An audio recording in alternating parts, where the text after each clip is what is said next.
Hello, welcome. Special welcome to Monolith.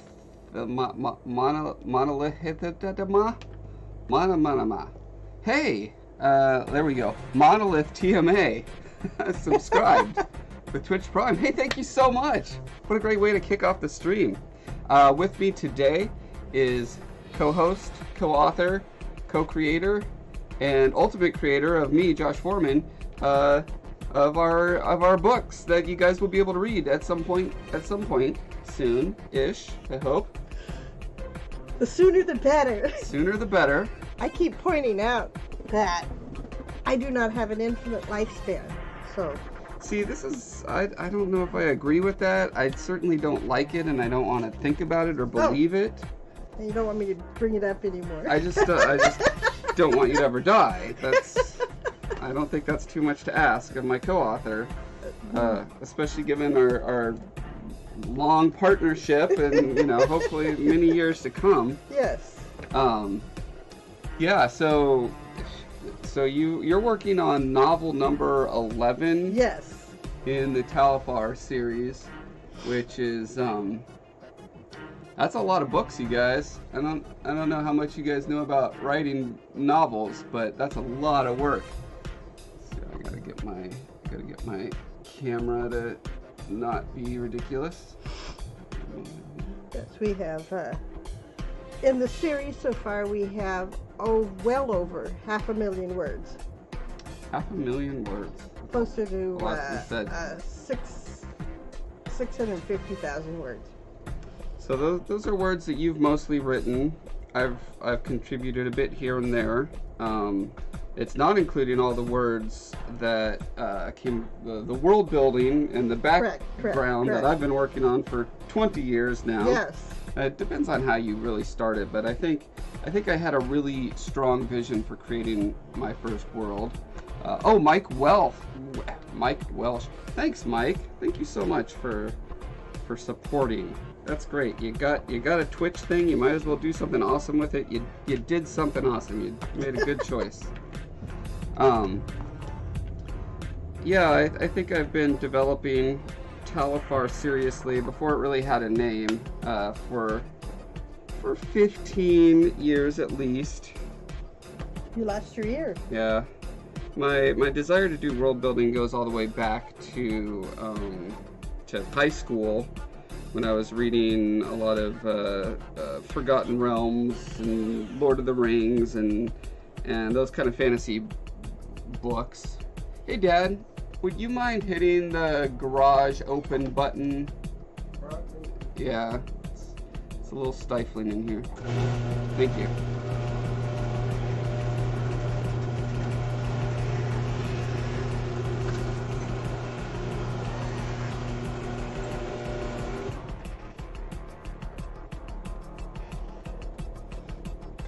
We can get rid of this ridiculous display. We cannot. It's gonna put blue outlines everywhere. What I keep reminding myself I need to go online and ask, because I cannot decipher the instruction manual. How do you make it so there's just no thing? Hey, Shane. Can you come here and poke at these buttons until the camera stops being ridiculous? Do you recognize this character that you wrote? Well, I was looking at him going, who is that? And then I thought, that's the waitress in the Remshaw restaurant. Correct. You got it correct. Yeah, it's doing the Sideways? No, it's doing a blue outline wherever there's high contrast. So I don't know if that's a mode that it's in, because that's because it's in manual mode. Oh. On here at least. Down here it's manual. Then there's autofocus. Okay. So manual, I need to make sure that it's good. Yeah. Okay. You have officially reached the age where you need a teenager to do it for you. You know, I was that age when I was a teenager, so. Yeah, so as I've been reading through, you know, I read through the series periodically, well, the trilogy that you wrote specifically, and I take copious notes about things that I could illustrate, things that I would like to illustrate, things that I want to, but I probably shouldn't because it's going to take too long. And a lot I'm of the trying to times, figure out, why did you illustrate her? yeah, why I did mean, I? she's there for That's a great what, question. 2 lines? Oh no, it's more than 2 lines. 3? It's more about the experience of. Oh, okay. So here's what one of the rubrics that I use, and as I've been learning about writing and world building and all this stuff is, for max, you want to tune for maximum salience to a reader. You want that reader to feel the experience of your protagonist, Yes. as viscerally as possible. And so I try to, so the chapter heading illustrations, I'll show you guys these if you haven't seen. I do Yeah, there's a lot here I haven't seen. I do a lot of these. You know, for every chapter heading, there's a little bit of illustration of something that happens in that chapter, of an artifact or a character or whatever that is in that chapter. And those I give myself more latitude to be just more world buildy with, not so much focus on the emotion, although ideally it's both. But when it comes to doing the illustrations that are just going to be within the body of the text, those I try to be more specific with. How is this making the reader feel more inside the head of Bowmark, our protagonist? And so in this case, the reason I wanted to illustrate her, and then this one is, you know, very early sketchy stages, you can see. Don't think you can see. Morgatin, Oh, okay. hey there. This is a wretch of a man at this point, and very, very emotionally trying time for Bowmark. So yeah, you can see I wrote the notes. This is Pledge Kept. He's starving. Poor Pledge Kept, yes. He's got a swollen left eye, greasy braid, torn brown shirt, stitches on lip, and welts from Dridian poison hairs. Right. So anyway, when I choose to do a character portrait, you know, here's the other one. So this is a lighthouse keeper and his wife. Oh, good. And they're important in the plot, but I don't feel like they were emotionally powerful. Okay. Right. They're necessary to push it along. Not all back characters should be that, otherwise you're overwhelming. You need something that just pushes the plot. The reason she is not plot relevant, but she is that emotional gut punch of Bowmark is so lost, discombobulated, away from home. He's not been around women. He's a young man. He hasn't seen a young woman in months. And suddenly this voluptuous young thing is saying, can I just go with you guys? So I really wanted to illustrate that. It's really interesting to me the way you described her, and I also saw it kind of as a challenge, because you described she had too many crooked teeth and a tiny mouth or something like that. And so I was like, that's kind of a goofy thing, but then it's also mentioned, you know, but Bowmark also finds her just irresistibly attractive because, yeah, he hasn't seen a woman in forever. So I thought that was an interesting juxtaposition to try to put into one character. You know, why she has this tavern wench, Bodis or whatever, you know, kind of comes from that. She's got a whole backstory. Bodice. Boy, yeah, my fashion terms are out of date. They're 700 years out of date. Anyway, yeah, so that's why I came around to drawing her, and then I ended up because I wanted the bodice, yes. I ended up doing a larger portrait of her than I probably should have. This doesn't warrant the amount of time that I'm doing, so I'm still tuning my process. I'm still making mistakes as far as time distribution goes, but I am being a lot more aware of that time, because apparently I've been informed that my mother is not going to live forever, and we should get these books out sooner rather than later. So So that is the state that we're in, and this is what I'm trying to focus on. Somebody told me to give you a smack and make you put the books out. Yes, and that's fine. That's fine. Sometimes I need that. The But by the time we're putting out book 5, you will be a well-oiled machine that does everything well-oiled. Yes, I'll be very oily. Hey, Aletha, how's it going? Morgenstern says she looks amazing. Her face seems so rich of personality. Good. Hey, I love hearing that. Well, she is. She works for aliens, so she has to have a lot of flexibility and a willingness to have adventures in life. Mm-hmm.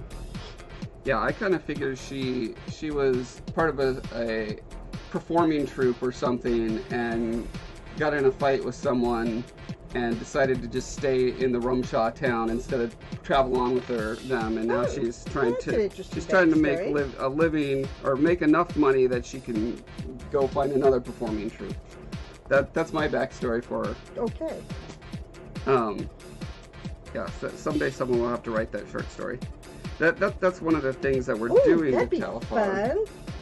fun. Yes, because we have all these characters that you can now write stories about. Yeah. So we're trying to do what the Star Wars Extended Universe kind of was working towards, and then it all got retconned, unfortunately. But we're not going to do that. We're making the world. We're setting multiple stories with multiple characters at different times, at different places. So far, all the ones we've been doing intersect in some like tenuous web with this first trilogy that we're doing. But that's not a rule that's set in stone. It just kind of makes it interesting. Because we've been world building so long, there's just a very rich well from which to pull. Yes. Different stories and different characters, and hopefully different subgenres within the fantasy genre that we're dealing. Aletha agrees to give me a smack upside the head. And Aletha says she's releasing a short story on Kindle today. Oh, post a link. Oh! Give us a link. What story? For those of you who don't know, Aletha was on the live stream, not the last live stream, but the one before that. So if you go to the videos, it'll be on there. We talked about some of her books. Oh, I put one of your other watchers had mentioned her book about Woven, and I have it on my Kindle, and I still haven't read it. I'm about 500 books behind. Yeah, aren't we all? Many books behind as well. It says it's not ready yet. It's in process. Cosmic Cravings. So that'll either be about chocolate or coffee or coffee flavored chocolate. From the Mythic Doorways anthology. Yeah, I saw there we go. The cover of that book. It was very pretty. Oh, yeah. I kind of want to get to work on Bowmark here. I'm so close to being done with this sculpture. You're not done? So close. What? So. What is there to do? I've watched you sand this guy for hours. Yeah, well, the lesson learned is don't get a 3D print where the design is not perfect and where you have to redo the entire thing. Oh. Yeah. Okay. The resolution that I got them printed at was this grainy, gritty surface. Yeah. So, yeah, pretty much everything had to be redone. That was no fun. Ah. Oh, let's not take it. He's pretty tough. Yeah, I'm not. I sat on it for a while. I don't like how this part of the scar is all just this big kind of, I don't know, it's almost like a cartoony swell. I'm not happy with it, so I'm gonna grind that down and redo that. Pretty fast process. Now, why is it making giant yellow things instead of letting me focus? What did she do? Set it on autofocus. I need to get the teenager again.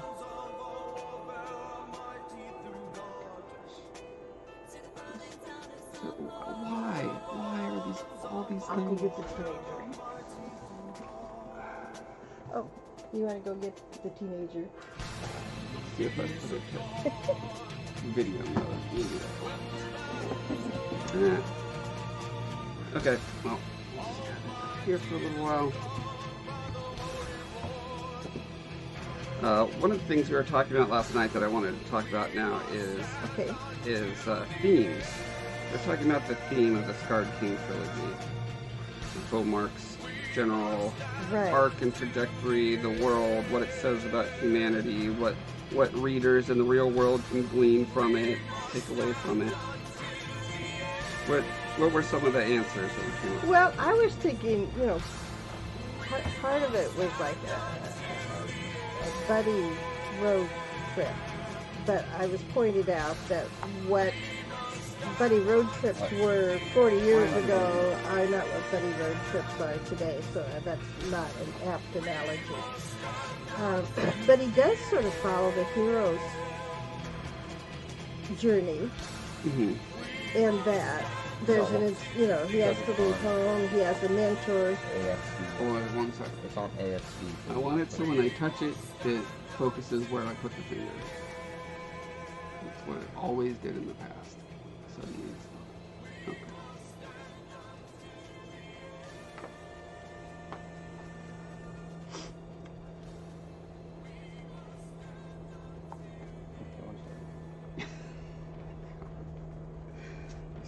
It's just the camera is just too good for my own good.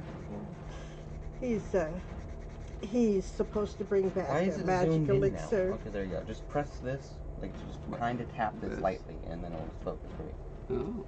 Oh, okay.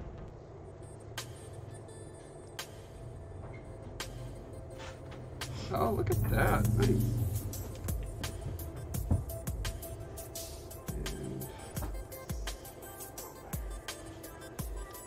Here's a guy, he's all about duty.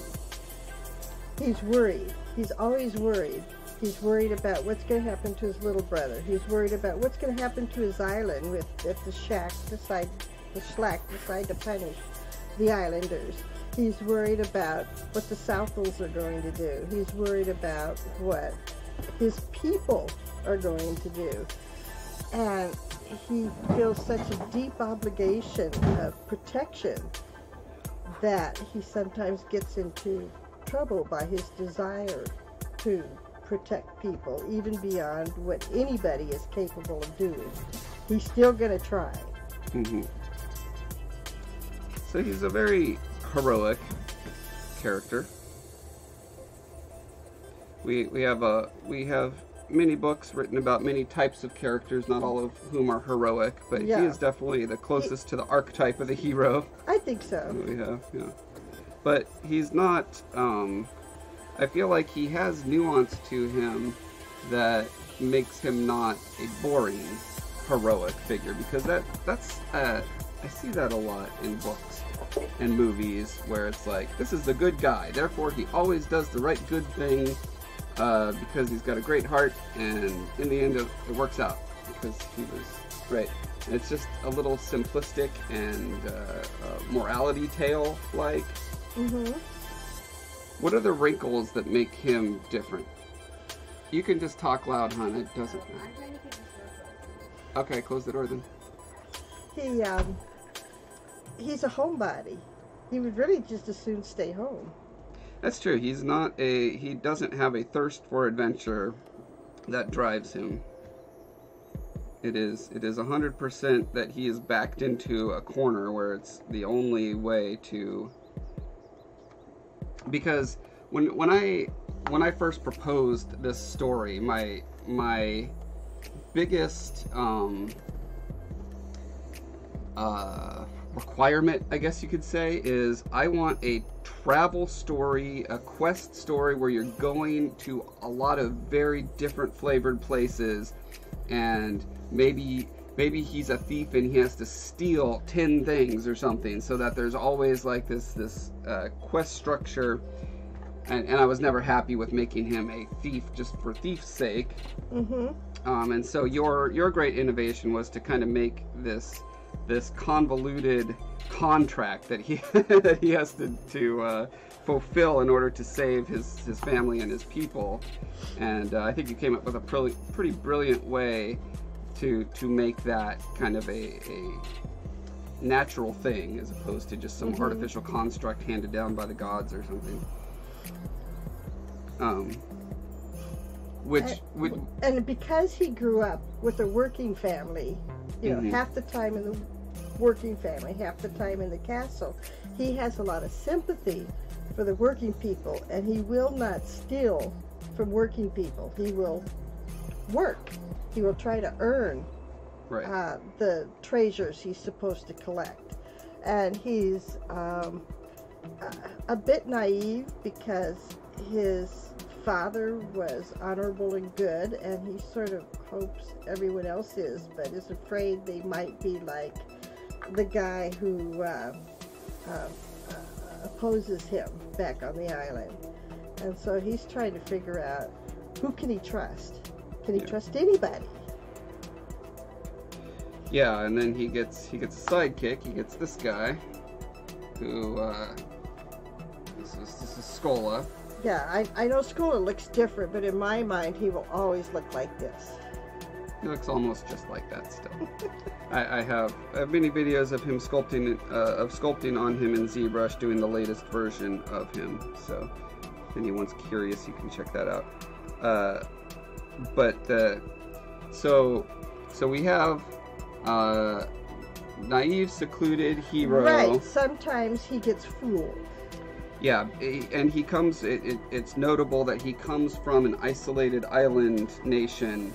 So he has very little knowledge of the rest of the world. He has zero knowledge of the rest of the world. Not zero, because he comes across an atlas in the correct. In childhood. That, yes. So he knows what a book says about the world. Yeah.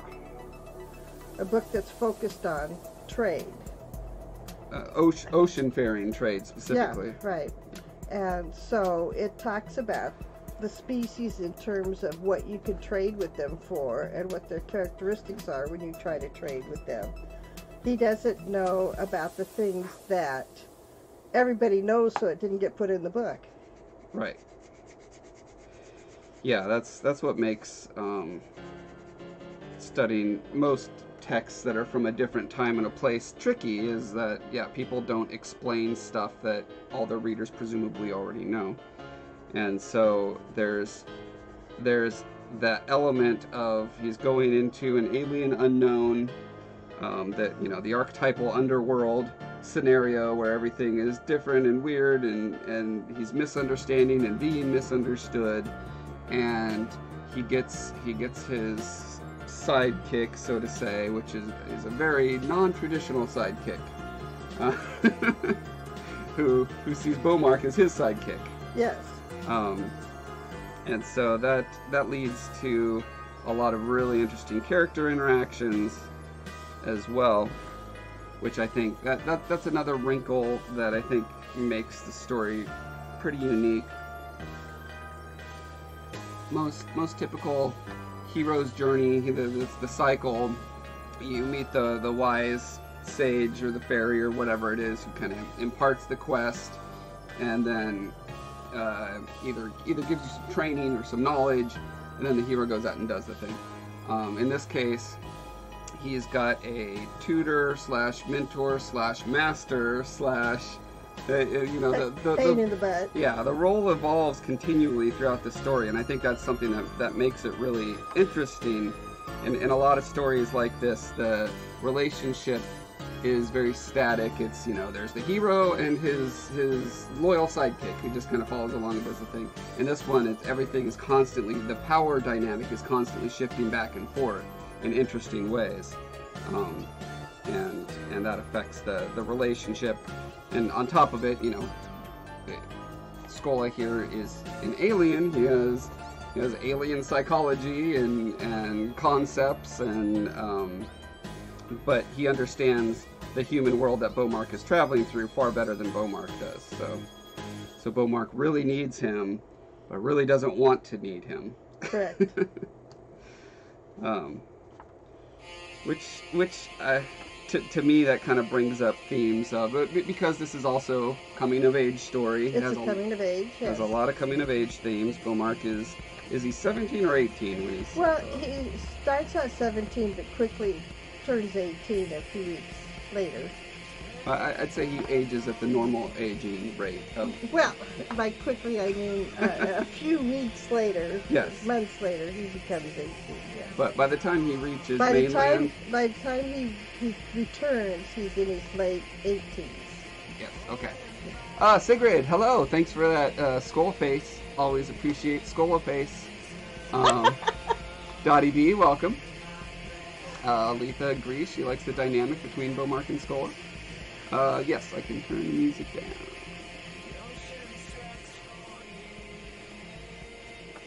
Alright. Yeah, so with the coming of age, and the Skola character, another trope that we kind of subvert with the hero's journey is, in most hero's journeys, the hero's parents either die or he leaves town and they're irrelevant. He's free, it's the fantasy that all coming of age young people, especially young men, crave, is I'm the invincible hero. I've left all my responsibilities and everything behind, and I'm just going to go be a badass. And, right, he constantly wants to get back to his responsibilities that his friend laid upon him. Well, what's interesting to me about his relationship with Skola is it is very parental in that sense of, like, he still needs that guidance, but he doesn't want to need that guidance. And he's kicking against the pricks all the time. He's frustrated that he has to deal with this wizened old character who's not easy to work with. I think one of the things that some people will enjoy is that he sees a situation, society is this way, and he desperately wants it to be that way, and he's working very hard while trying to stay alive to also cause a change for his people that he thinks will make their lives better. Yeah. Or at least will certainly make the king's life better. Yeah, because the island nation that he comes from is very secluded and very xenophobic. All the things that he's learning on his journey, he's thinking, how can I import these ideas, techniques, tools, whatever, back to my people to make their lives better. Right. All the time knowing that if he tries to make a change, they'll kill him. Right. Because these people are very resistant to change. Whoa, just like most of us. Well, yeah. There's a good theme. Yeah, I mean, that can apply to culture, that can apply to your group of friends, that can apply to your family, that can apply to, any little, well, I guess it's a human psychological thing, where change is hard. Integrating foreign or new ideas into your paradigm is potentially traumatic, it's risky. Yeah, so all of those things are things that Bowmark is dealing with internally, while externally he's having all these grand swashbuckling adventures. So that's pretty cool. Morganton says, Josh, you mentioned the archetype of the hero. Out of sheer curiosity, are you familiar with the work of C.G. Jung? Yeah, I enjoy Jung and his Carl Jung, yes. Just making sure that was the right Jung we're talking about here. Yeah, the stuff you can pull from him and that Campbell developed more later, that's all very common grist for the mill of story writers, especially writers in the fantasy space, where archetypes are very prominent and leaned on heavily.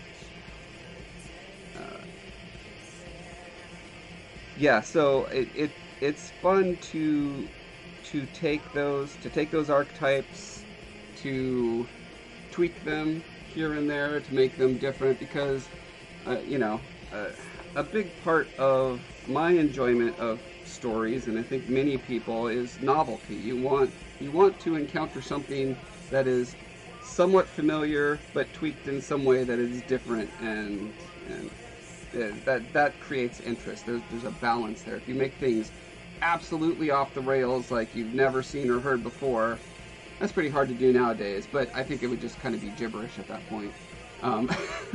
But that's alienating to people, and so yeah, that's something I want to play with the margins on with Talifar. I want there to be stories that fall very. I'd say this trilogy is probably. Would you say it's the closest to this standard archetype, the hero's journey, of all the novels that you've written? Oh, of all the novels in that series. In Talifar, yeah. Yeah, I'd say so. Yeah, we get pretty alien and weird and out there. And so like I have a young woman whose fiancé has been killed, and so she decides to seek power so that she won't be in that kind of danger again. We have an idiot. Yeah, we do have a story about an idiot. But he learns stuff, he hits his head against the wall enough times and he learns. And we have the viewpoint of aliens.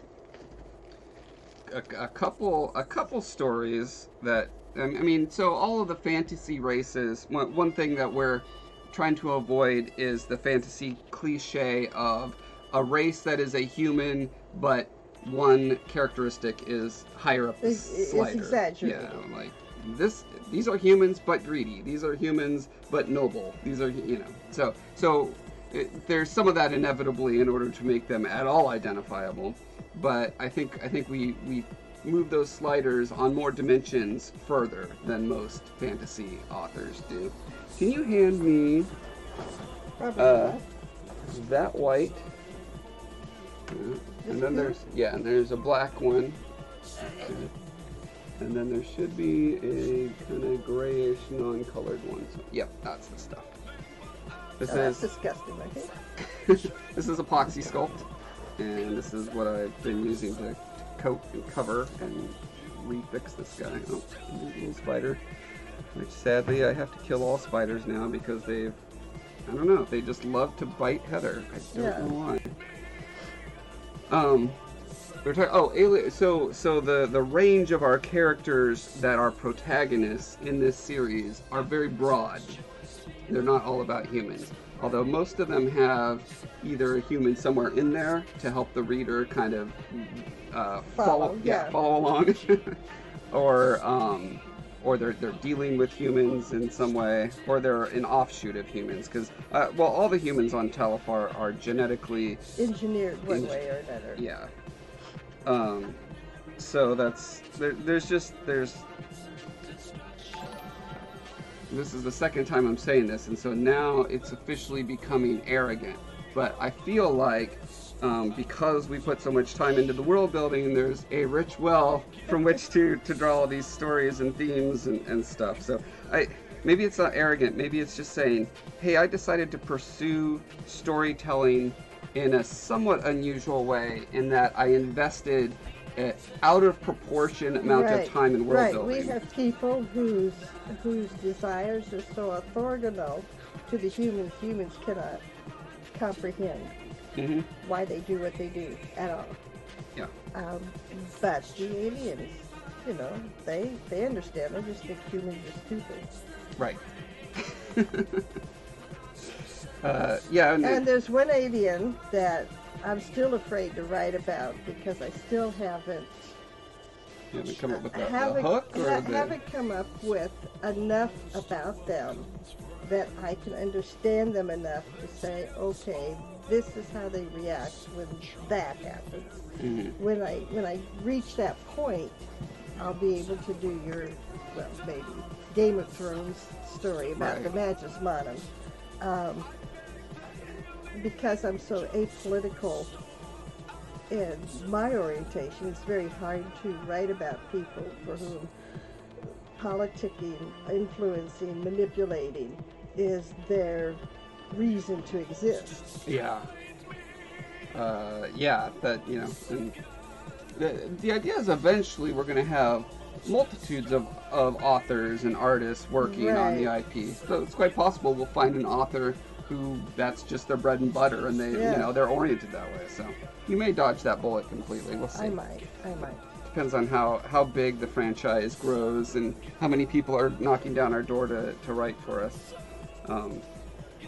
Well, here's going to be my challenge. I was thinking about that. There's going to be people who will say, well, you should have done this and you should have done that, and therefore this is bad because you didn't do this thing you should have done. And when somebody says that, I'm going to say, so write the book that has all the shoulds in it and That's right. submit it. Yep. That's a good way to deal with unreasonable criticism. Criticism exists on a spectrum where there's very good feedback that you can get and you can operate with and work on, and then there's just, hey, I would have enjoyed this more if it was exactly my taste. You know, if you made that ice cream strawberry instead of vanilla, I would have liked it better. Why didn't you make it vanilla? You know. Yeah. Damon just popping in to say hi and see us on Tuesday. That'll be awesome. Can't wait to meet you IRL. Damon's gonna come over. We're gonna have some food, and hopefully he can help me make the Twitch do all the things I want the Twitch to do. That'd be handy. Yeah. So yeah, that's one of the things that you do super brilliantly is write from an alien perspective in a way that feels to me as a human believable. That the way their motives and actions are they're clearly different than humans, but I can still follow the line of logic. I think that's the important part, right? For writing. For if you want to do real aliens in real life, you probably can't follow the line of logic because everything would be so different. But for the level we're aiming at, it's flavorful enough to really feel like, wow, these guys think very differently than me, and that's just very exciting. Well, I've had the experience of living in other countries and visiting other countries and interacting with people who just saw things so differently that I could not, I don't want to say couldn't get along with them, but I saw that it was going to take me a long time to figure out how to work within this particular kind of framework. There was a situation where I wanted to go be with somebody on a Friday. This was in Rwanda. And the gal who arranges things was supposed to arrange that for me, so I asked her to do that on Monday. So on Tuesday I say, so is it arranged, this Friday thing? And she would say, well, no, not yet, there's plenty of time. And I was like, well, no, he might be busy on Friday, and then we won't be able to do this thing together that I want to do. And she would say, well, okay. So on Wednesday I say, so have you arranged it yet? And by now she's getting really tired of me. And she says, no, there's just plenty of time. I says, well, call him now. Why don't you call him now right in front of me? Just call him. And she's saying, oh, well, I don't have the money. And like, because they buy little strips on the corners from people who they have a little pocket, and they sell these little phone strips. And you could buy 5 minutes, or you could buy an hour, or whatever. And so her little strip had run out, and she didn't have the money to go buy another strip. So that's why she didn't call. But she didn't tell me that. Right. So I gave her some money. I said, go buy some time for the phone and call. She said, okay, I will. So later I say, so have you called yet? She goes, well, no, there's still time. There's only 2 days left. He might be busy. And on Thursday night, I think she finally called and we made the arrangement. But it was that that lackadaisical about making arrangements about things to do in the future was orthogonal, as I say, to my desire to make sure that things happen a particular way. Mm-hmm. And she could not comprehend why I would be so insistent and aggressive about something that didn't, to her, in her mind, really matter. Mm-hmm. Now, did you encounter that from multiple people there, or could that have just been a personality quirk of hers? Well, I don't know, but I was talking to someone who was from Rwanda, who lived in America for a long time, and he came back, and he was telling me how hard it was to get back in that mindset, because he's trying to arrange things to happen, and other people are, well, you know, they'll get around to it when they, you know, someday. And it was driving him nuts because he had absorbed sort of an American attitude about efficiency. Yeah. And then you also lived in Japan for 4 years. 4 years. That was when I was a little kid. Yep. I was about 2 Yeah, to... from 3 to 7 you lived in 7. Japan. Okay. Yeah, we still have to go back there at some Yes, point. we I do. haven't been there since I was 7. Of course, now you have a cousin that lives there now. It's true. So maybe someday we'll be able to visit. I don't know. Gosh, I love Japan. Yeah. My memories of it are very magical. Because we did a lot of, I mean, you were very motivated to get us to as many cultural events as possible, so we could experience as much of what is Japan, rather than just hanging out on the Air Force Base, like I'm sure a lot of mothers did. Well, it was work to get out there. It was, we could see the towers of Shinjuku from our tower block, but it took 2 hours to get there, whether we walked, whether we biked, whether we drove, whether we took the train. It didn't matter. Whatever we took, it took 2 hours to go 5 miles. Wow. And that was in the late 70s, early 80s. I can't imagine what it's like now. Late 70s. Oh, wow. What are there any kind of cultural learnings that you feel like you took away from your time in Japan that you apply to your writing? Well, again, that my outlook is not the only outlook that exists. Mm-hmm. And also that it can be very hard to empathize and learn and understand and work with the other kind of attitude. The people on the base would sometimes get frustrated because they would say, okay, such and such is going to happen, right? And their Japanese counterpart would say, hi, which we thought meant yes. Mm-hmm. But what it really means is, I hear you. Mm-hmm. It doesn't mean I agree with you. It doesn't mean I'm going to do it. It just means I heard you. Right. And we are so overt because we are a nation of immigrants. And you have to say everything specifically because, Japan is almost a monoculture. They're very good at reading each other's minds, and so they can speak very obliquely. Mm-hmm. And we can't because, if your background is Scottish and you're talking to someone whose background is Guatemalan or whose background is Korean. Or Italian. Yeah, or you German. you have to simplify your vocabulary, and you have to learn to not make assumptions, and you have to learn how to just speak straightforward as possible. And so when you're in a culture that straightforward is rude, it can have some interesting side effects as you're trying to work with somebody who works very hard, but doesn't work the same way you do. Yeah. Hey Bjorn, how's it going? Bjorn does beautiful leather work. You know, gorgeous handcrafted armor out of it. We were just talking about leather armor yesterday.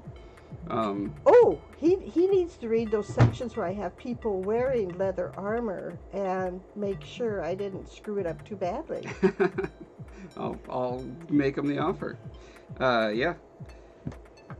Trying to see if I can go to. Let me see. Hey Bjorn, can you give us a link to a picture of your latest work? I want to show my mom the stuff that you do. Oh, I'd like to see that. Making good progress on the Plague Bringer set. Working on designing the back plate yesterday and today. Yeah, I saw the picture of the helmet. Which Plague Bringer. Yeah, it's like a kind of a Plague Doctor inspired horror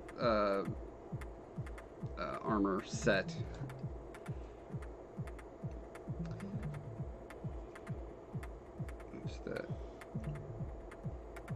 That Plague Doctor, you know, the nose thing, right, with the really long, the circle long goggles. beak. Yeah, that's trying to keep the miasmic air away.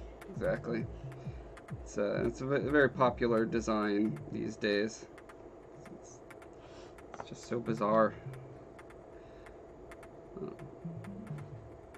Yeah, I think probably, you know, psychoanalyzing myself. Some of my time in Japan is probably a big part of what fueled my my desire for that word that always escapes me, spectacle. So when I design levels for video games, draw pictures or whatever, you know, Lord of the Rings is my favorite movie. It brings me back to as a tiny child seeing those temples in Japan, yes. and the floating roads Japan and the corkscrew freeways. The aesthetic that rules Japan is so wonderful. Yeah. Okay, let's check out some of Bjorn's stuff. Oh, look here. at that! Holy cow! Yeah, so all hand done out of actual leather. It's amazing. Let's just another one too. Okay. Oh my goodness. Yeah, so that's the next thing he's working on. It's that's gonna be super epic. Is that a drawing? Yeah, this is the concept art that he's working off of. Let's see if I can go to, yeah. So here's the helmet that he's starting to lay out. Oh, here we are, having dinner. Yeah, and so his cape is made out of all these skinned faces. So he took leather and he's been pushing it over molds of faces to make those, and he's gonna sew them all together. Wow. But yeah, so this is just super neat stuff. Super neat guy. You guys should check him out. So could you do the same thing with Warbler and well, make it look like it's leather? You could make it look that way, yes, but it's not going to move like leather. Oh, well, I guess you're right, because it would be... Yeah, you couldn't wear it the same way you could wear leather. Well, I'm impressed. Yeah, anyways, I feel like now, my time in Japan... Now I got to put a character like that in one of the books. Okay, sure. Yeah, one thing we haven't dealt with much is that is kind of the medical care end of things. We have one kind of medical mission up in the mountains that is mentioned in the book that And then Bowmark covers. there's another one in Port After, which is on the continent of Italy, on the other side of the world from Akinda, which is where he spends most of his time in the trilogy. Yeah, we've mostly kept our books on one main continent. There's another really big one that we'll start to explore in future books, but yeah, it's got a whole world to fill up, so we've got plenty of time. Well, I did write a short story that was put in an anthology that's set on the other continent. Right. Oh yeah, I was actually talking to Aletha about that when she was on. So that is published somewhere, right? Right. It's in the NIWA, Northwest Independent Writers Association, anthology called A Bridge Too Far. Right. Okay. So, yeah, because I was trying to think, like, I remember you've written a couple for a couple Talifar stories for anthologies, and it was like, if those are actually published, I should probably know about that and put that on the website and say, hey. Yeah. And then there's another short story in another anthology called Artifact. Right. And the short story is called A Load of Artifacts, and that is set on Akinda, around the Magician City. Sorry. Here we go. Well, the Magician City is on the main continent that Bowmark travels over. Yeah. Okay, so there are 2 or 3 anthologies that have Talifar work in them. 2. Okay. Trying to think, is there another? Yeah. I have more short stories. Eventually, I hope that as the stories come out, as the novels come out, eventually I'd like to release an anthology of short stories. Mm-hmm. Or have things to give away as teasers. Also, I want to make some rewards for people who subscribe and start, and send them a short story like 6 months to a year before it gets published to the general public. I'd like to reward people. Yeah.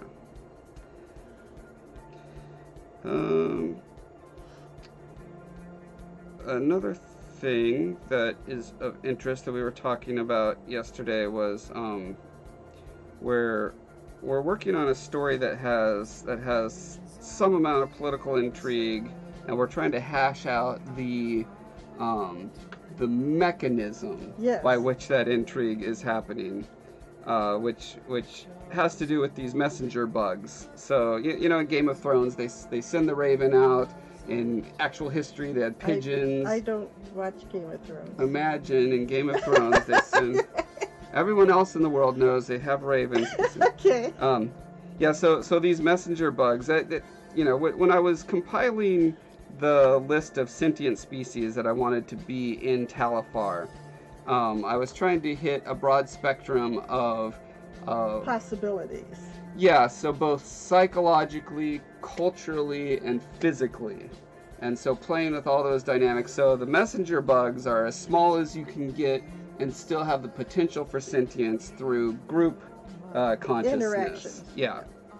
So the idea is the individual bugs are pretty much drones, almost mindless. The concept in ecology is emergent intelligence. Right. Where an individual ant is just a little piece moving around. But an ant hill knows enough to keep itself going. Yeah.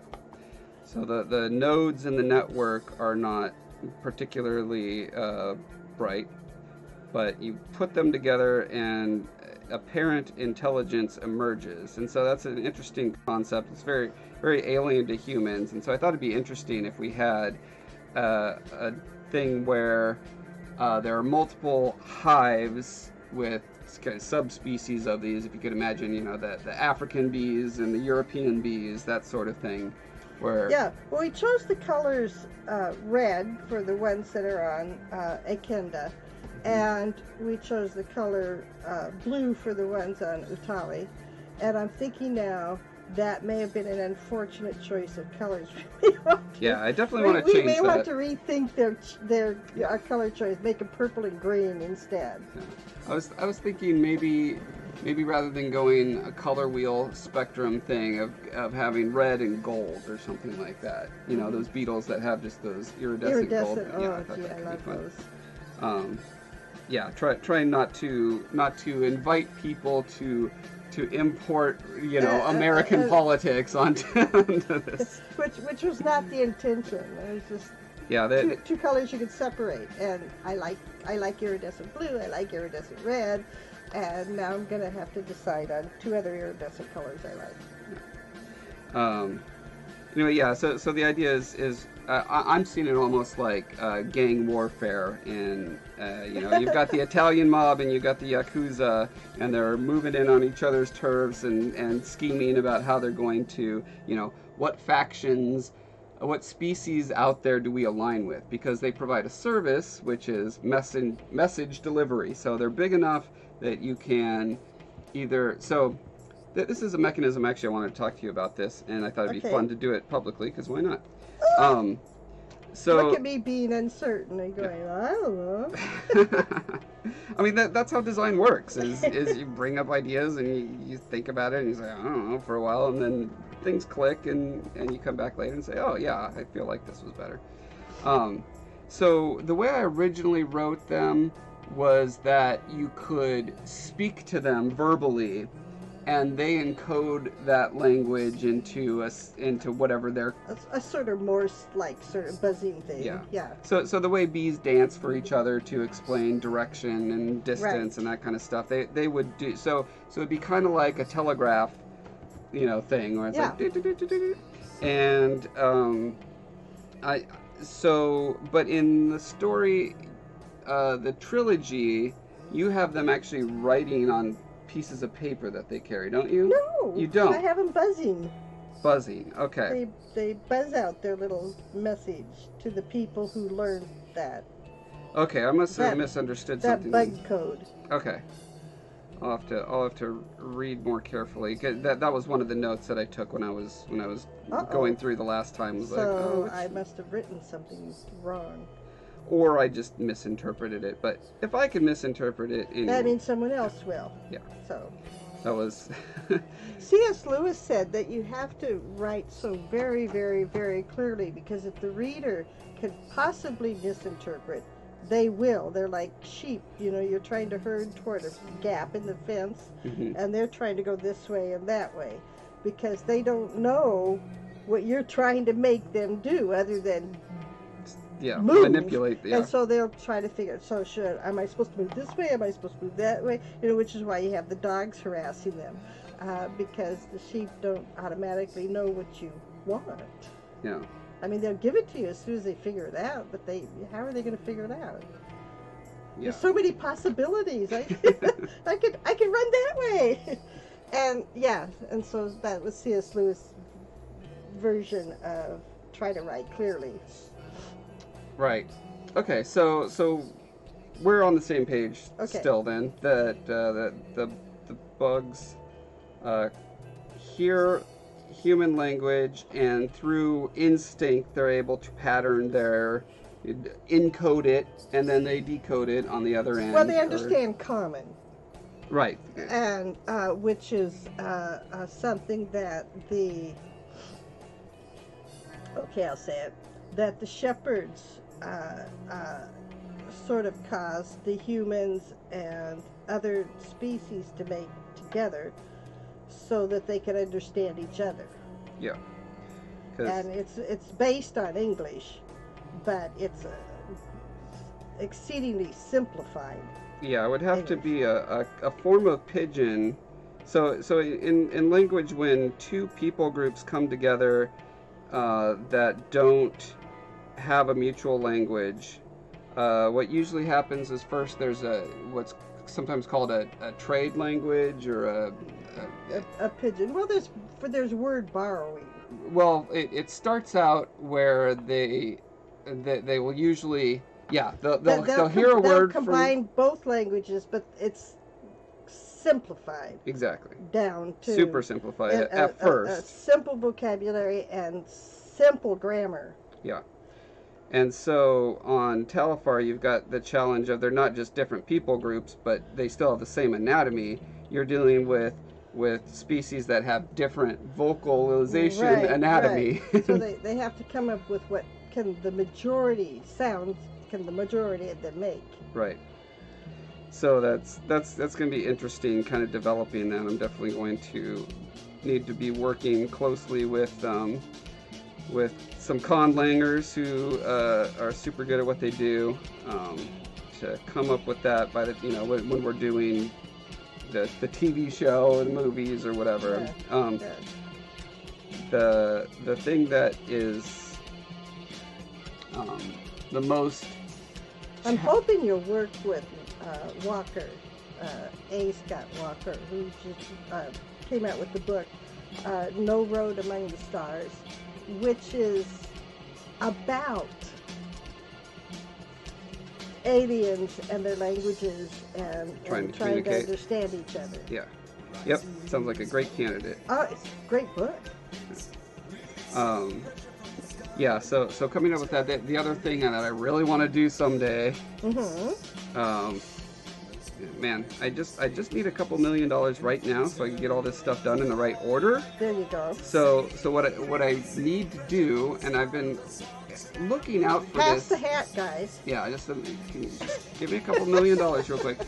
I need to develop 3D software, or software that can take 3D models, where we model the larynx, the throat, the muscles around it, the tongue, the vocal cavity, and then you can actually simulate the sounds that would come out of those things. Because a pet peeve of mine is movies and TV shows where the alien has a dog-looking mouth, or a dragon mouth, or whatever, and they can just talk with a weird accent, or or their language is essentially human, and it's like, no, those are not the sounds that come, or they just superimpose the sound of a bear and a walrus mixed together. Like Chewbacca is a classic example where it's just like, it's a camel and a bear and a walrus, or I can't remember the exact animals, but it's something like that, and they just mix it together. That works fine for Space Wizard stuff, but I want to be a lot more accurate than that. I don't think that needs to affect the stories that we're writing right now, but it is something that I want to do to make it just like super legit. And no one's done this before. And I'm like, come on guys, do this so I don't have to develop the software on my own. Don't you guys care about me and my world building needs? Anyway. I'll bet if anyone's done that, Cameron, the Avatar director, he's the kind of guy that would go through, his world design process. That's the reason his movies take forever. I mean, I wish he would make the script something that warrants all that work. But the world building is incredible for that movie, and I think there's 5 or 6 of them that they're filming all at the same time right now that they're going to be releasing over the next several years. Yeah. Set on the same place? Or? I believe so. Yeah. So Pandora, set on Pandora. That's my understanding. I don't know if they all are, but certainly at least the next one is. I love Pandora, but those floating islands with the waterfalls just. Yeah. When I'm home, I yell at movies a lot. I'm glad you didn't yell at the movie in the theater. I'm polite in the theater. Yeah. The Hallelujah Mountains are definitely where they decided, you know what, physics is not as important as spectacle here. And I'm trying to curb myself in that tendency where, for instance, I wanted to have a city that was on a boulder the size of, I don't know, like hundreds of feet tall, and the city was actually a bunch of wagons on wheels. So as the boulder rolled, the little city on top would just constantly move. Right, you'll notice I did not write a story set on that. No. I just couldn't make myself do it. which is great, which is fun. Until I find a way to make that scientifically plausible, it's not going to be in Telefar. But yeah, that's the kind of thing where it's like, it, or there's a different, a better repository for those kind of fantastical ideas that I have. One idea that I had. Well, that would be when you want to write fantasy. Right, high fantasy. And it's just magic. I'm too prosaic, I think. I love to read fantasy, but I don't think I can write it. So that's why I'm writing. I know the books sound like fantasy. They do, and I get that, which is why we're going to move the premise much closer to the beginning of the book, so that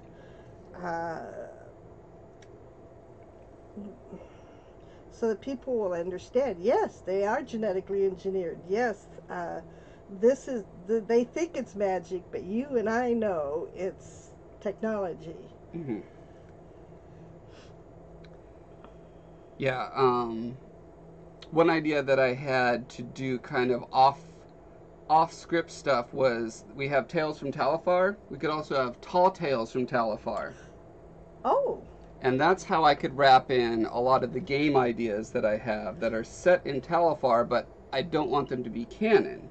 Okay. Right, so you can have those, extended universe style stuff that can break the rules and just be like, here's a story that people in Telefar tell, about the past or about the future, or something like that. Which is based on a thing like this guy. Okay, when Bowmark first meets him,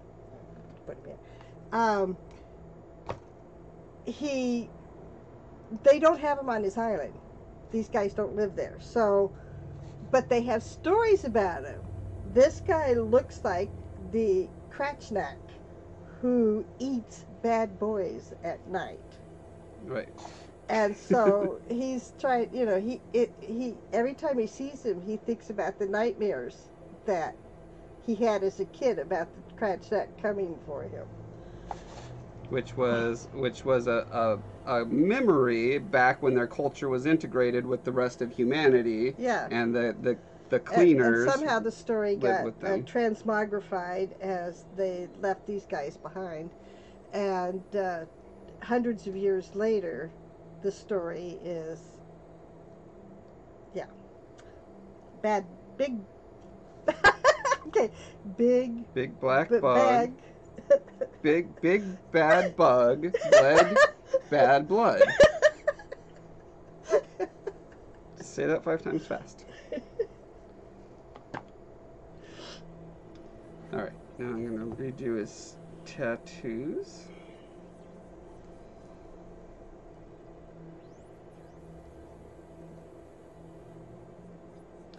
So what do you think is, if you had an elevator pitch for, I know we talked about this a year or so ago, but I don't remember what we came up with, and we should write it down. What is our elevator pitch for the Scarred King Trilogy? Oh, gee. Yeah, I wrote it down. Do you know where that exists, that you wrote it down? In my computer at home. Oh, okay. Set when 17-year-old Bowmark, when the 17-year-old prince of an island nation must save his family by leaving the island, and he travels the dangerous world to collect items before he can return to challenge the man who stole his throne. Okay. Something like that. But more refined and thought out because it's written down and you can actually change words around. Yeah. So what are the important takeaways from an elevator pitch that you want people to remember about it? So, well, that it's an adventure. They're going to have a ride when they read this. Okay. And if they like adventure, it's going to be a lot of fun. But we're also going to talk about serious things. Okay. I remember when I did my first stab at a pitch, and everyone said it was terrible, which it was. Um, the reason it was terrible is because I had my perspective as a creator is very environmentally focused. I care a lot about what an area looks like, what its rules are, Right, you know, right. what And, kind. and I think that's a good thing that you care about that. But the reader cares about what's the experience they're going to have. And specifically, they care about identifying with a character, Right. which my description was very light on. And it's not because I don't care about the character. It's, to me, it's almost a given that there's going to be an interesting character that we're following around. Like when I read a description of a book, like if I don't automatically assume because it didn't say the name of the character or whatever that there's not going to be one. And so that's just kind of a foreign thing to me. I understand why, or I understand that it exists. I don't understand why it exists, but that's just because of my proclivities as a creator, I think. What exists? A character that we care about. Oh, And right. They have a reason for doing what they're doing. Yeah. Like, yeah, that's just table stakes. You don't have a story until you have that to begin with, right? Correct. So it seems And if redundant. somebody wants something Right. and is having trouble getting to it, there's not particularly a story, or at least not an exciting one. Yeah. So mentioning specifically that he's on this quest to, you did mention he's on it to save his family, right? Right. Not just to claim the throne or whatever. Correct. Because that right there says something about his character. He's not just a vainglorious type who just wants to become, you know, a hero I wouldn't of renown. want to write about that kind of person. Right. Which is sort of why I'm so hesitant about writing a Game of Thrones for you. Yeah. Because What- the what- what- characters I'm interested in, it's not ambition that drives them. Right. It is a deep caring for a principle, a nation, a people, their family. There's something they're willing to die for. Yeah. Yeah, but so when you say a Game of Thrones, what I'm always referring to, the shorthand for that is a story that features a lot of political intrigue. Okay. Which doesn't mean that your protagonist needs to be one of the conniving people involved in the. They could just be affected or observing or, you know, Right. in some way tied into that world. Okay. Certainly, the characters that I think most people care about in Game of Thrones are not the ones who are doing all the scheming and conniving. Okay. They are sometimes, but it's not for that. That's not. That's not what people stand up and cheer for. Is when they do that sort of thing. I don't think. Again, I have a very particular perspective on it that not necessarily everyone shares. But yeah, that's because like I said earlier, I want to explore a lot of ideas in Talifar stories. I don't want to be limited to only hero's journey style stories, or only action adventure, or only, you know, whatever is happening in Bowmark's story. I don't want to fall into the trap that Star Wars fell into, where all the fans say, if you don't do all these check boxes, you failed to be a Star Wars, you know. So you want to establish from the get-go that there's going to be all sorts of things that could be part of Talifar. Exactly. Without a rigid adherence to a particular style. Yeah, it's not or structure. It's not about Jedi. It's not about a particular family. It's not a, you know, it's set in this world. There's loose themes, I think, that tie it together, which I think what we were talking about earlier, where Bowmark's motivation, a big part of it is is I am unsatisfied with the way the world works right now, and I'm going to find ways to make it better. I think that is a theme that probably pervades all of the stories that you've written so far. Probably. To some extent. And to the extent that that doesn't exist, articulating that can help us as we go through future editing passes to emphasize those elements of it. I really want to inspire people with these stories to approach their own life and their own culture, to analyze it and say, how can I make the lives of people around me better? What systems, what cultural ideas, I loathe to get into the political side of it, but I mean that's kind of inevitable once you start pushing on the large levers of life. But the core idea of we are in a world that has a lot of things that don't work well right now.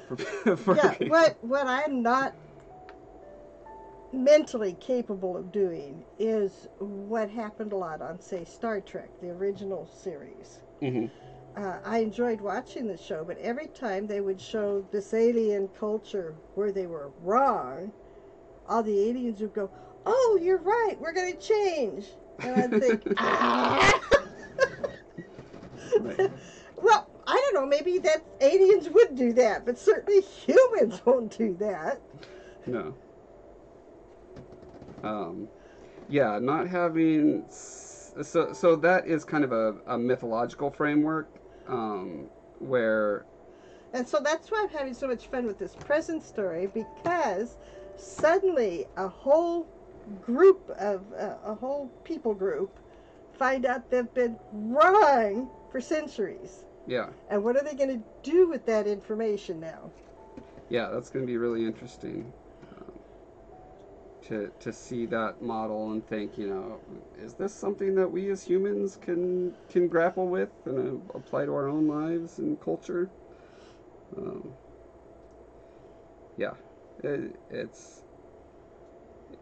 It's super fun for me to approach stories that way and think about thematically what are they saying under the hood. I mean, you raised me that way by exposing me to all these works of people who wanted to delve into worldview and say, here's a piece of art. What does it mean? What is it saying beneath the obvious plot points? And I think that's what drives great storytelling in general, and then affecting the world in hopefully a positive way, at least in a conscious way. I think most writers aren't conscious about what they're saying with their work, and I want to be conscious and careful about what we're saying with Talifar, because our company goal is make the world more loving with stories. Right, and that's why I want different people to let us know where we screw up. Yeah. Because there's so many experiences in life I've not had. Mm-hmm. And so I don't always know how a word or a phrase will hit someone else who's had completely different experiences than me. And so I'm using the word in this sense, and they're hearing it in this sense. And I want to know, because if I'm going to insult somebody, I want to be doing it on purpose. Yeah. And not just because I didn't know. Or an idea, or a cultural proclivity, or what? Right? Yeah. That's another thing that is very important and core to the values of the Talifar series of my company, is that we are iterative. We're not creating a final artifact for all times. At least not right away. Yeah, hopefully at some point we can say, okay, this is the final version. But I think given how technology has evolved, we aren't forced to do that by physical media anymore. We aren't, back in the day, you can have a book published, and then maybe 10 years later there would be a revision of that book, you know, and a new author's foreword, and some science has changed, so here, you know, updates or whatever. But we're not limited by that format anymore. So I'm excited to see how that can change an intellectual property in ways that it can evolve to better accomplish the goals that we're setting out to accomplish, which is all pretty abstract. It's all stuff that I just spend a lot of time thinking about and trying to plan out, like, how can I structure the company from the ground up to accomplish that sort of thing. And I don't know yet. A lot of that's going to come with just meeting the right people, meeting the right business partner, meeting the right marketing partner, meeting the, you know, people who share our goal and vision for how we want to shape the world with our art. Well, and beta readers. We want beta readers, Yeah. which means people who read the book just before it goes out, and they hopefully catch the inadvertent insults, the faux pas, the you know, you got this wrong because, you know, we're not blind, or we're not this, or we're not that. And so I'm happy to have people tell me reality. Or their perspective. Or their perspective. I won't always, you know, change because somebody said this is wrong, this is bad. But if I deem that other people in a particular situation in life will be pulled out of the story because of a faux pas, as it were, then I probably will change. If it's just because they're grumpy people. That's sometimes hard to identify. You know, is the reason just because of taste, or is the reason a cultural thing? Yeah. So I'll try to discern, is this a cultural thing I need to pay attention to, or is this just an individual mouthing off? People are allowed to mouth off, but I don't always have to listen to them. Exactly. Yeah. I was talking to one of our community managers at work the other day about just saying, if you were going to start a new company that wanted to be focused on, or focused is not the right word. One of the values, core values, a core value we have is listening to the fan base, and not just listening, but being capable of enacting valid critique and criticism and that sort of stuff. How would you structure your company from the beginning to do that?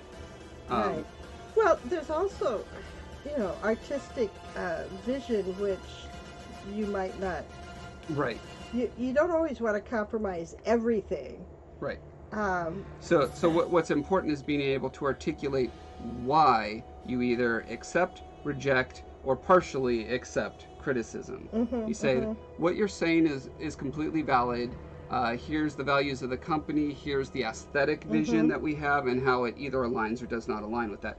Right. I mean, I've found many times expressing those things, and then someone will say, okay, so, well, you want to accomplish that. This particular thing you're doing is actually fighting that. And I'll step back and say, you're right. I never noticed that. And wow, thank you so much for pointing that out. And now I can change that. And other times we're going to say, well, I'm sorry. Yeah, exactly. That's how it goes. Will White, he wrote, okay, I'm blanking on what he wrote. Probably a book. House of Knives. Okay. He was saying that he loves it when people give him feedback. He says when a person says they had this experience when they're reading his book, he will never contest that because it's always true. Whatever experience a person had while reading a book is the experience they had. However, when they say this is how you're going to fix it, he says they are almost always wrong. Yeah. Yeah, we definitely see that in games. I'm sure it's true in every field. Is yeah, a person's initial idea is it comes about from an unspoken premise, and getting to that premise of why they want something changed is almost always more important than the specific change that they're asking for. Well, he's saying that if people tell him a book was too short, he will think, I got it right. If they say the book was just the right length, then he'll know he should have made it shorter. Because he wants people to, when they end their book, they want to stay engaged. They want to be hungry for more. Yeah. Yeah. Always better to leave them wanting more. Speaking of criticism, Aletha is criticizing us and saying, sure, it would be nice if Josh and Rose would check the chat from time to time. Okay. Well, let's go back up here and see what they're saying. Last year's armor, reference to this year's armor. Thanks, Josh. Glad you're enjoying it. I'll let her know. Publish your books and start making money off them, says AJ. AJ says, I'm going to make future books with floating islands and water fields because they're super pretty and I don't care about physics. Yeah, physics. Well, and that's is not for fantasy. Alan Dean Foster said that a good visual will always trump science in a Hollywood movie. Yeah. Every single time. So that if you ever get a movie made from one of your books, do not fuss about the fact that they are going to be looking for great visuals and they really won't care about all the science you cared about when you were writing the book.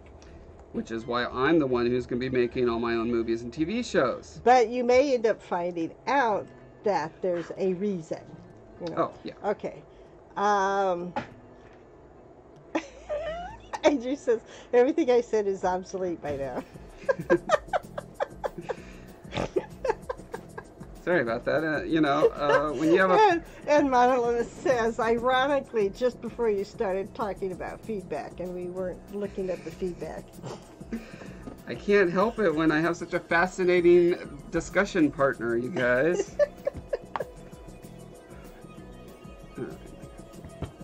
So I have plenty of clay to redo this scar. I didn't like the way the little nubbins on this side were turning out. I think I had a better look with this kind of scar pattern here.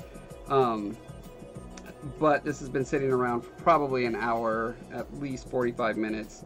And so blending it into the tissue around would be problematic. So I'm going to have to mix new stuff. That is the extent of the artwork talk now.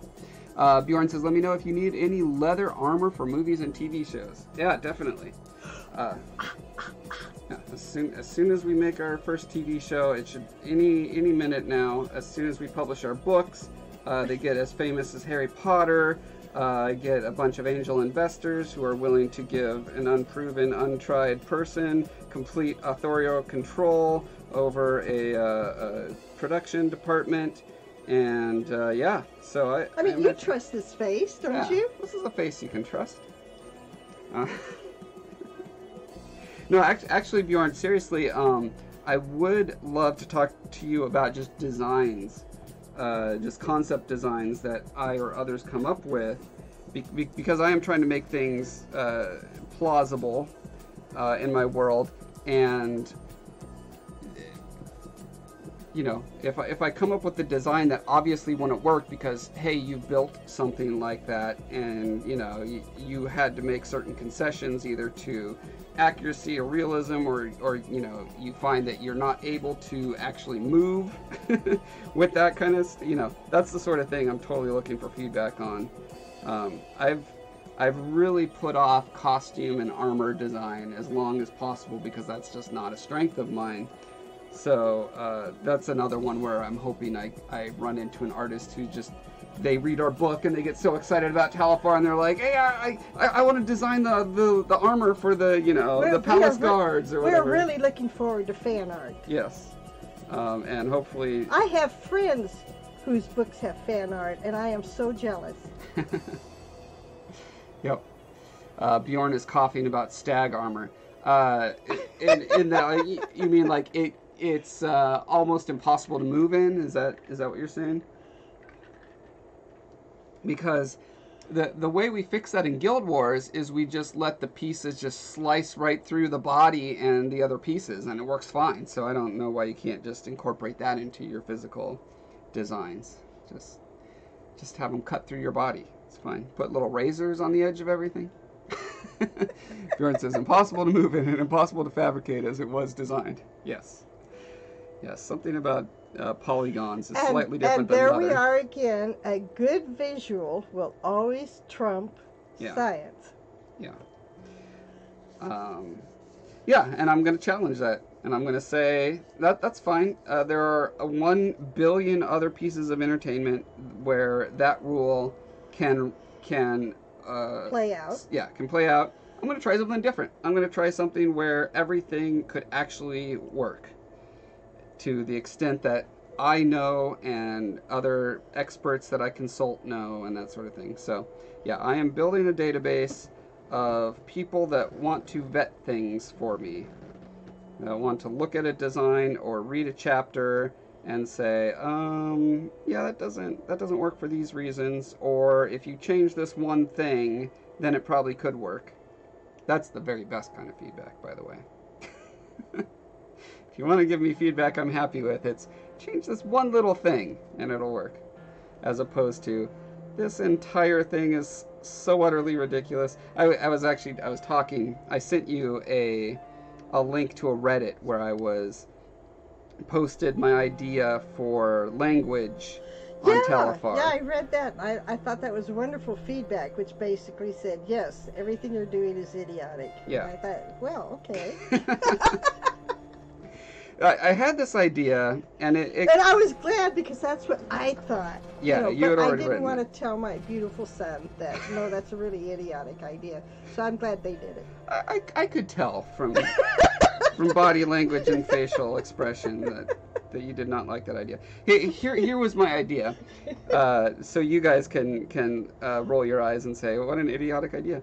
And here's the thing. It all comes from a core aesthetic idea I have that I want to push not only the scientific plausibility of Talifar as far as possible, but the diegetic and I keep elements. forgetting what diegetic means. Here's the simple way of knowing the difference. You're watching a movie, an action scene starts, and rock music starts playing, and they're punching and fighting. Right. And then they're done with the fight, and the rock music stops. That's right. Diegetic has to do with the sound. It's not just sound. Oh, it's not just sound. Okay. So this is the sound element. Okay. That's non-diegetic music. Same fight scene happens. The camera shows a radio in the back of the room, and someone turns it on, and it starts playing that rock music. Okay. And as the camera moves further away from the boombox, the music is a little quieter. When the camera's closer to the boombox, it's louder. That means that music is created inside the world of the story. It's not applied by an editor later. Got it. Okay. Visually, you see an establishing shot of a town. Yes. And down at the bottom in text it says City of Bree or whatever. Mm-hmm. Okay? That's non-diegetic. Alternative is you see the vista and then the camera zooms in and there's an actual signpost in wood with the things carved that a person in that world made. That's diegetic. Okay. So, I would love as much of the stuff in Talifar to be diegetic and editor imposed as possible. I don't know why I have that hang up. It's a thing that I'm trying to get over. So my idea was, hey, we could make all the language in Talifar. Another non-diegetic element is Jabba the Hutt talks in Huttese, and then the language is shown on the bottom. Right. Okay.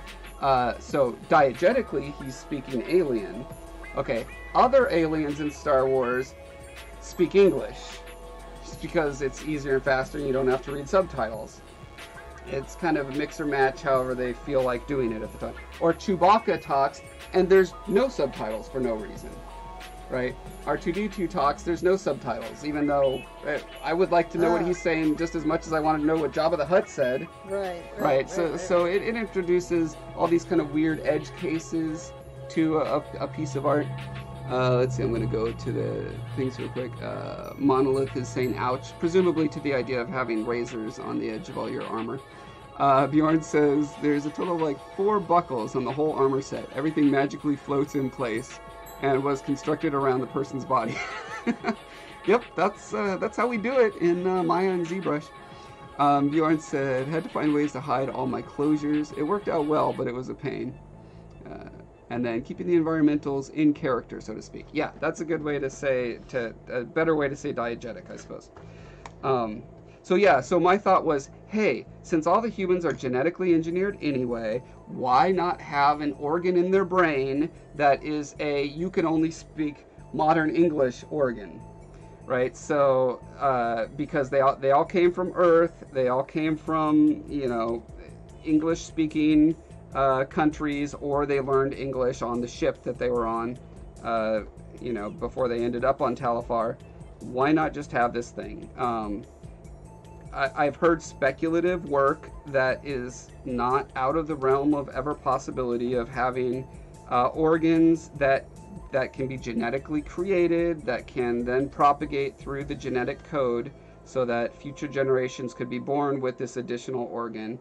If there was a brain thing that essentially controlled your serotonin, your dopamine, whatever, to the extent that if you get outside of a threshold of English speaking, because language drift always happens all the time. It's happening right now as I speak. I'm going to start talking another language any second now. You're going to say words like diegetic. Yeah, exactly. So that's just a thing that happens realistically, and since we're doing scientific plausibility, that's the constraint that I gave myself, naturally, and this is several thousand years after the crash on Talifar, none of the humans would speak the same language. You run into the subtitles issue. If I wanted it to be realistic, they would all be speaking an unknown gibberish language that we'd have to have a conlanger come up with for every single people group, and then subtitles would have to be on everything all the time. Well, no, it's assumed. No, Josh, no, that's not how that works. Okay, like when I have an alien talking to a human, I might have them word things differently. Mm-hmm. But then when they're talking to each other or thinking, they're thinking in standard English. And it's assumed that they are thinking in their own language, but it doesn't have to be written down. What we want is the concepts that are going on. Yes. And so you don't have to show them speaking their own language. Yes, I'm aware of how it's always historically been done. I wanted to innovate and come up with a way that's better than what has ever been historically done. Uh-huh. So anyway, and watch me roll my eyes. Yeah, so it would have been solved for English speakers by having all humans speak English because of this organ that suppresses language drift. And so I ran that idea by Walker Scott, and he said that's ridiculous. It's too tied into to creativity. Here's a bunch of weird edge cases, like, how could they quote Shakespeare if it's outside of the, how could they, what about people with speech impediments? How do you name new species? So there's all these interesting things that come up, and I'm thinking, well, most of this could potentially be solved by the organ in our head is networked to the Talifar network, and so it's updated with dictionary stuff, blah blah blah. So it's got a strong AI component to it, but what surprised me, and should not have, what surprised me was when I posted that on Reddit on a conleg subreddit. People were horrified. They were like, "This is a dystopian horror book you're writing, right?" It was like, no, it wasn't the idea. And so the reaction was so visceral and so strong about it. I was like, regardless of how it could or could not actually happen, the fact that people have this reaction to it that overshadows everything else that I'm trying to accomplish with the story, it gets to the point where the story would have to be about that. And that, of course, is not my wish. That would be a fine premise for, you know, a Philip K. Dick novel, or, you know, or just kind of an exploration of a horrifying or a Black Mirror episode. But not what we wanted for the series. Right. Which is so for that reason, I was like, okay, fair enough, guys. I retract my idea. And I'm sure it's for the better. And it's because I'm open to, I want to make the best thing possible that accomplishes my goal as well as possible. And in order to do that, I have to prioritize my goals. This guy says, it would be good to have a cult or pirate crew or something that lobotomizes the brain segment and or removes the organ to speak in other tongues to keep the information covered. And then he says, but the rest of the world would be completely lost about why they aren't making any sense. Yeah. So yeah, a story about that would totally be interesting. But yeah, I don't want all of Telefar to be about that. We're making, you know, hopefully it's going to be like Star Wars, where there are hundreds of stories told in this universe. And yeah, if it was all about that language thing, that would be lame. So yeah, that is just an example of my particular picadillos manifesting in a bad idea, that then I listened to feedback from other people who told me that's a bad idea, and I said, okay, you guys are the experts, you know more about this than me, and I'm so proud of your humility. Yeah, I'm super humble. I wish someone would give me an award for that. Like, I keep waiting for the award. No, but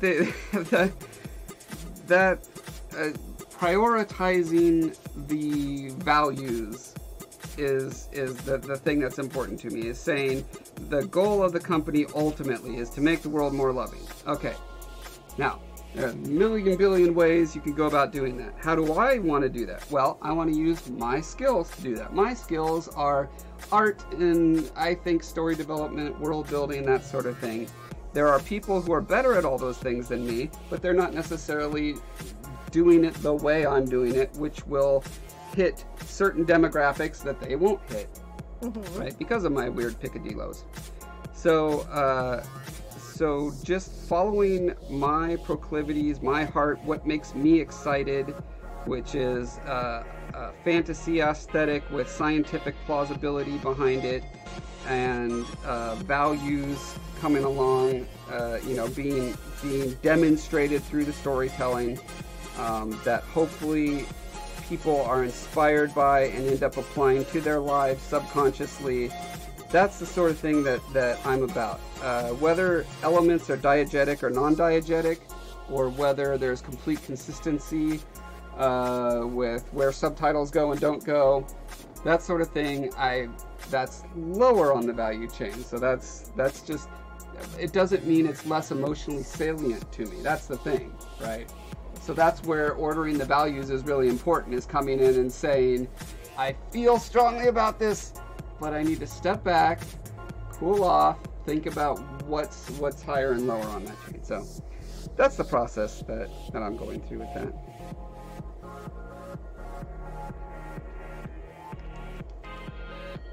Have the rest of the world be completely lost about, oh yeah, right, about that their pirate ship, a ship of fools, that would be the name of it.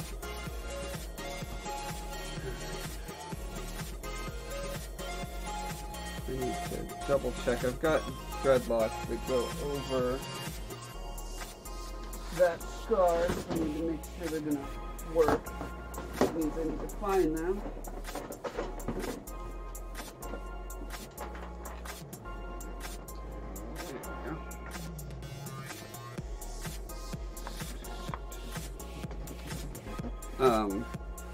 Yeah, actually one of the things that helped me overcome that also was just mentally thinking through editing as an art form. Yes. Editors will be so happy to hear you say that. specifically I was thinking in the visual medium of editing of video, I see. and how my proclivity is such that it pushes me towards wanting everything to be kind of documentary style, which is like, to me, it's like as far as you can get towards being realistic. You know what I mean? Because the more you are making decisions about, oh, the camera's going to be over here, and we want the character to be shown from this angle because that communicates this or that. That's importing your editorial intent onto the events that are happening. Okay. And so my thoughts were like, well, I want as little of that as possible because I want this. That it goes along with that scientific plausibility thing. But I realized that I was fighting art by doing that. Realizing how much meaning is generated by editing. Okay. That goes unseen and unheard and unfelt by most people until you start studying it. And I have YouTube to thank for that. There are so many incredible YouTube film critics out there talking about this now that it really woke me up to that fact, and I think that's what is allowing me to let go of this idea of wanting everything diegetic, wanting everything kind of clinical and analytical, and instead saying no matter what you're gonna, editing itself is non-diegetic. Diegetic editing is, and even this is only partially, is found footage movies and TV shows, right? Because the camera is in the world that the events are happening in, but still your things are being cut for time, unless it's an hour and a half long movie that start to finish that camera in that world. That would be a perfectly diegetic artifact. Which would be terrible. That'd be the kind of movie I do not want to watch. Right. I'm sure there have been experiments where people have done that. Oh, I know there have, and they're yeah. sitting dusty on shelves. Yes. So that is not what I want to produce and bring into the world, is things that are dusty and sit on the shelf. I want to have the next Star Wars franchise. So, yeah. Learning to let go of that is a process I'm going through, and I put you through hell by saying, oh, we need to do this ridiculous thing because I want it to be this way, and then you kind of say, okay, I'll try, and then years later I come back and say, oh yeah, it turns out I was totally wrong about that, and you were right, we shouldn't have done that. So that's the process we're going through. But I feel like I'm learning, again, through ordering the values, I'm learning to run my wacky ideas through that framework, so this will happen less. That's my hope. We're all learning. We're learning the world, we're learning each other, we're learning techniques, and the fans will teach us a lot. Yeah, that's why I'm excited to get more beta readers, and well, once these books are out, actual paying readers. That'll be exciting. Yeah, it will. I told you I want to start a podcast with you, right? Where we talk about world building. Did you? Thought I did. You may have. I tend to forget things that I don't think about a lot. I think I've been really preoccupied lately. That's true. You are building a house for your autistic daughter to live in for the rest of her days, and dealing with County. Yes, county regulations. Good old regulations, making it incredibly difficult for people to take care of their handicapped children. That's what regulations are all about, apparently. It's one of the side effects of trying to make one-size-fits-all regulations. Yeah. Turns out a lot of handicapped people don't, quote-unquote, fit all. Who would have known? Enough. Yeah. Who would have guessed? Yeah, but I want to have a podcast where we talk about world building. Oh, wait. Yes, I do remember now. And every episode, we talk to a guest who is an expert in something. Oh, that'd be so much fun. Yeah, marine biology, language, astrophysics, whatever it is. And I thought it'd be it would be beneficial for us just to be out there and be known. Hey, this is Tales for Talifar. How we're applying this to our Right. story, but then more broadly, how any author can Okay, think about right, this sort right. of thing. There are a number of well, I don't know if they're podcasts, but there are a number of websites devoted to world building and questions thereof. But Yeah, I ran into a bunch of them because I was trying to name the podcast and say, buy the URL, and all the good ones I wanted, of course, are taken. World Building Workshop, yeah, the art of world building. I took World Building Workshop. It was a Udemy course. Sadly, it was sadly for me, it was very basic level stuff. oh, It wasn't. It was just I've been doing this just on my own for 20 years, so I kind of learned a lot of stuff myself about what it's about and how stuff that kind of works better than other things, stuff to think about. But yeah, I would want our podcast to be more intermediate level of okay, what world building is. You're probably an author or a game designer or a level builder, whatever. And there are a lot of ways to apply world building, a lot of industries that need it besides just fantasy, novel writers. And so, yeah, just broadly, how is this applied? A really fun thing that I've seen done on some writing podcasts is when they have an expert on, a police officer or a lawyer or whatever, they'll say, What's the thing that bugs you the most when you read something or watch a movie that engages with the topic that you're an expert on? And you actually learn a lot from them saying, well, this is completely wrong because X, Y, and Z. So yeah, I'm pretty excited. I figure once we launch the books, that'll be a good time to start doing that. what I find interesting is some of the websites and podcasts and different things. They'll say, well, look at what's wrong about this Harry Potter. Look what's wrong about this in Star Wars. Look what's wrong, and I look at that and say, you are saying that this wildly successful, made millionaires franchise is doing something wrong. Yeah. And it's like, but I want to be wildly successful and make millions. And I don't know if I want to follow your advice or not. So, yeah, I think, well, you probably can't attribute the wild success specifically to the fact that they were unrealistic about a particular thing. I mean, well, okay, Harry Potter is wildly inaccurate about magic, and that's probably why it was very successful. Okay, but beyond that, what?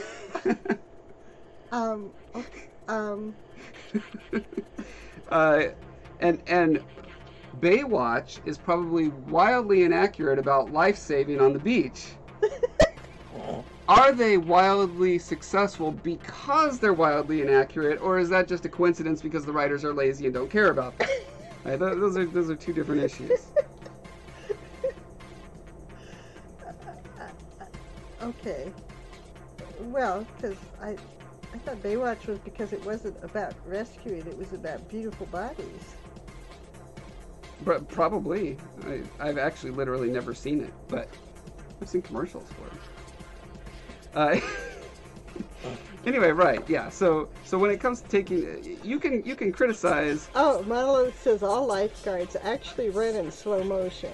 Oh, is that why so many people die on the beach? They gotta have the maximum peck jiggles. So, yeah.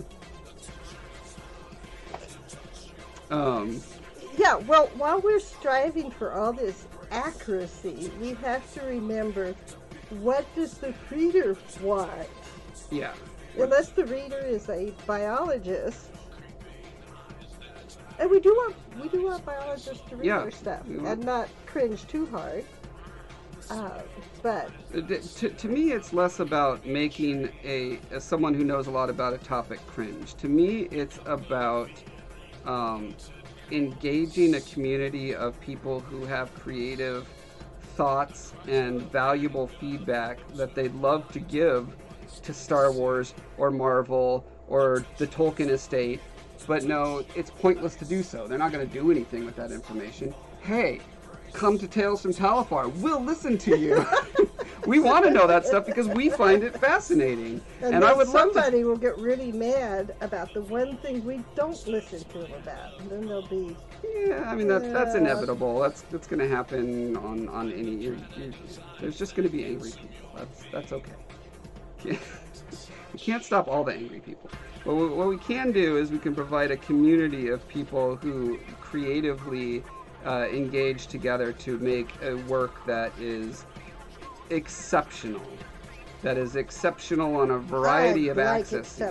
Yeah, it's not just exceptional because of the story or because of the character or because of the way it looks, or it's exceptional on multiple levels because of all the fan engagement and all the experts who are excited that someone's listening to them finally about the fact that, you know, stars work this way, or that animals breathe this way, or that, you know, muscles work that way. Whatever their expertise is, you know, the oceanic salt conveyor belt works this way. But we also want the people who will say, Pledge Kepper Scola.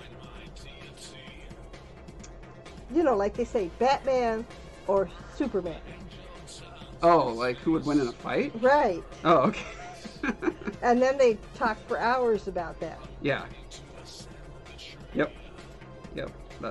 I mean, that just happens naturally when you have a popular IPs. You start getting arguments that evolve around it. And the other thing you get is shipping. Lots of shipping. Oh, lots of shipping, yeah. But the point is, people are having fun. Yeah. With that world. Yep. And if I can make something that people are having fun with and is edifying to culture at the same time, I'll be a happy camper. That's the kind of thing that I want to leave this world with having created. So that is how I stay motivated, arrange my days, arrange my thoughts, arrange the way I spend my time. Is organized around that principle. I want to leave something in the world that says something about me and my values, and theoretically contributes positively to, you know, the world. I've left it better than I came in.